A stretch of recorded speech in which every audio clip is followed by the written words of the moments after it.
21e jour du mois consacré à la passion de notre Seigneur Jésus-Christ. Quelle doit être notre confiance en Dieu si nous considérons le don qu'il a fait au monde de son propre Fils? Dieu a tellement aimé le monde qu'il n'a pas fait difficulté de lui donner son propre Fils. Et quel monde! Un monde ennemi de Dieu, un monde que ses péchés rendaient abominable à sa sainteté divine. Il a envoyé son propre Fils pour sauver ce monde rempli de pécheurs, pour se charger lui-même de tant de péchés et les expier, comme si tout seul il les eût tout commis.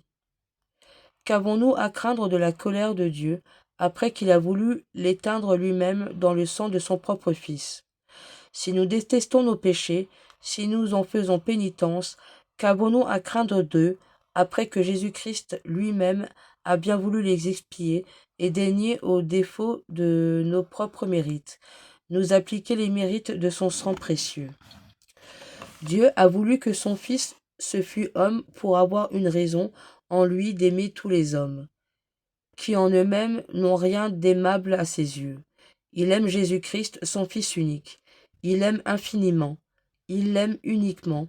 Et parce qu'il est chef du genre humain et le premier-né d'entre les hommes, il n'aime les hommes qu'en lui et pour l'amour de lui.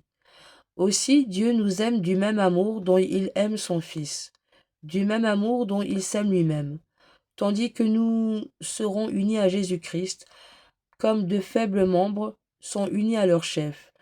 Dieu aura pitié de nous. Il nous aimera, sinon pour nous-mêmes, qui sommes si misérables, du point en faveur de son Fils bien-aimé, qui nous fait part de ses mérites. Dieu a voulu que son Fils unique devienne le Sauveur du monde, pour avoir une raison de pardonner aux hommes et de les réconcilier avec lui. Un pécheur pénitent est couvert du sang de Jésus-Christ. Il est environné de ses mérites. Il est sous la sauvegarde de sa croix. Dieu voudra-t-il perdre ceux que Jésus-Christ a sauvés et leur refuser une miséricorde qui a coûté si cher à son Fils bien-aimé?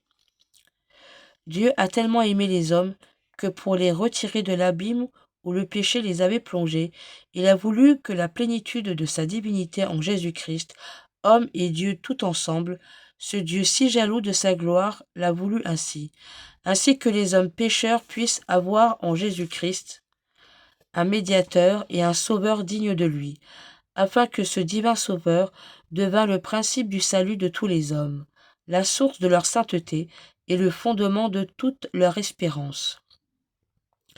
Dieu, ayant donné son Fils au monde, a paru l'oublier, pour n'aimer en lui que les hommes, et ne s'occuper que de l'intérêt de leur salut, pour les sauver de la mort éternelle. Il a porté contre lui, dès sa naissance, un arrêt de mort. Il a voulu que sa vie se passât à les instruire, à leur donner les leçons et les exemples de toutes les vertus. Il a voulu que, pour gagner les hommes et les affranchir de l'esclavage du péché, il fût dans tout le cours de sa vie, et leur maître, et leur modèle, et leur serviteur.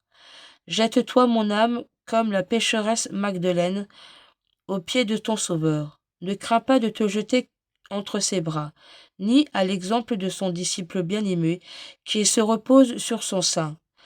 Il n'a pas, dans le séjour de sa gloire, moins de miséricorde et de bonté qu'il en a montré sur la terre. Dieu ne s'est pas contenté de donner au Fils au monde, ni de lui ordonner d'employer toute sa vie à l'œuvre de son salut. Il l'a encore condamné à la mort pour procurer aux hommes la vie éternelle. Il l'a attaché de son sein pour le livrer au bourreau. Il a voulu qu'il consommât son sacrifice sur l'autel de la croix, qu'il devint une victime d'expiation pour nos péchés. Son Fils réduit à une agonie mortelle, lui demanda grâce pour lui-même, et ne l'obtint pas. Il semble que Dieu nous ait plus aimés que lui, et nous aimera-t-il moins au moment où il s'agit de recueillir les précieux fruits du sacrifice qu'il lui a offert pour notre salut? Jésus-Christ, ayant acquis par son obéissance jusqu'à la mort de la croix les mérites infinis, Dieu, son Père, à qui il a offert pour nous le sacrifice de sa vie, nous a incorporés en lui. Il l'a rendu notre chef, afin qu'étant les membres de son Fils unique, nous puissions devenir en lui et par lui ses enfants. Par là, nous sommes devenus les frères et les co-héritiers de Jésus-Christ. Nous avons part à ses mérites et à toutes ses richesses. Je suis misérable de mon fond, mais je suis riche en Jésus-Christ. Ses larmes, ses prières, ses souffrances, tous ses mérites sont à moi. Ô admirable invention de la bonté divine! Ne pouvant faire que nous fusions tous des dieux, elle a fait un homme Dieu, pour nous rendre participants des richesses de la divinité, et Dieu, comme dit saint Paul, en nous donnant son Fils, ne nous a-t-il pas donné toutes choses avec lui? C'est le baptême et la foi en Jésus-Christ qui nous unissent à Dieu et nous rendent ses enfants.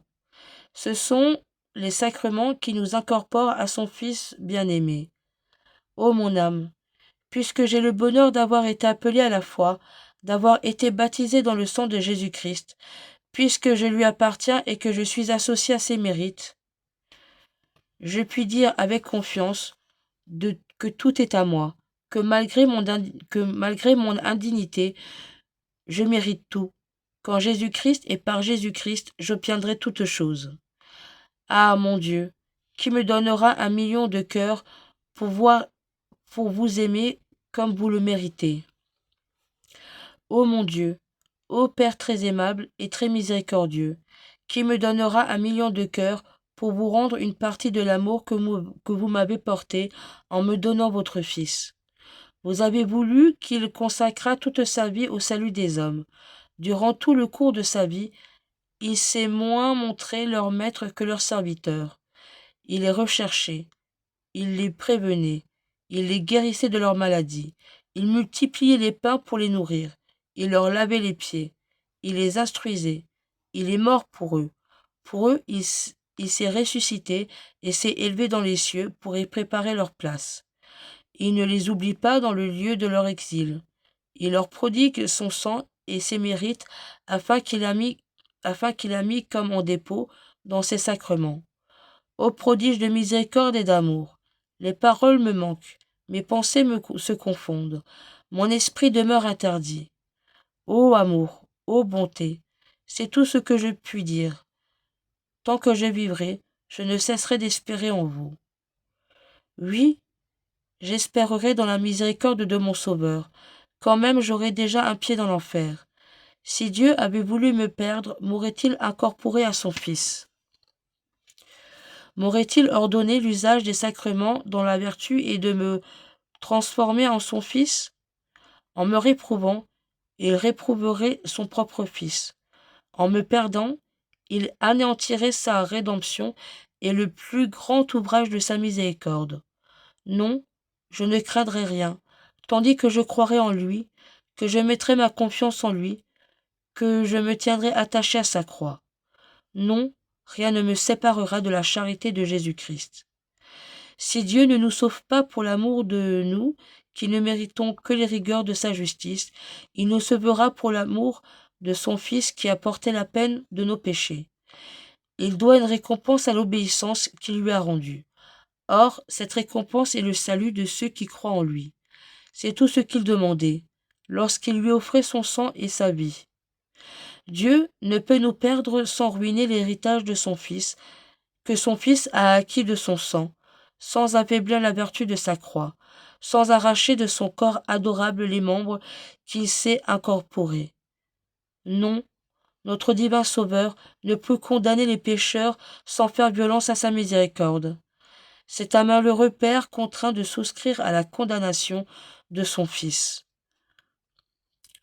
Ô bonté, qui m'avez donné un si bon Sauveur, j'espère que vous me le conserverez et que vous ne permettrez pas que j'en sois jamais séparé. Invocation à la Sainte Croix. Dieu Tout-Puissant, qui avez souffert la mort à l'arbre patibulaire pour tous nos péchés, soyez avec moi. Sainte Croix de Jésus-Christ, ayez pitié de moi. Sainte Croix de Jésus-Christ, soyez mon espoir. Sainte Croix de Jésus-Christ, repoussez de moi toute arme tranchante. Sainte Croix de Jésus-Christ, versez en moi tout bien. Sainte Croix de Jésus-Christ, détournez de moi tout mal. Sainte Croix de Jésus-Christ, faites que je parvienne au chemin du salut. Sainte Croix de Jésus-Christ, repoussez de moi toute atteinte de mort. Sainte Croix de Jésus-Christ, préservez-moi des accidents corporels et temporels. Que j'adore la Sainte Croix de Jésus-Christ à tout jamais. Jésus de Nazareth crucifié, ayez pitié de moi. Faites que l'esprit malin et nuisible fuit de moi, dans tous les siècles des siècles. Amen. En l'honneur du sang précieux de notre Seigneur Jésus-Christ, en l'honneur de son incarnation, par où il peut nous conduire à la vie éternelle, aussi vrai que notre Seigneur Jésus-Christ est né le jour de Noël et qu'il a été crucifié le vendredi saint. Amen.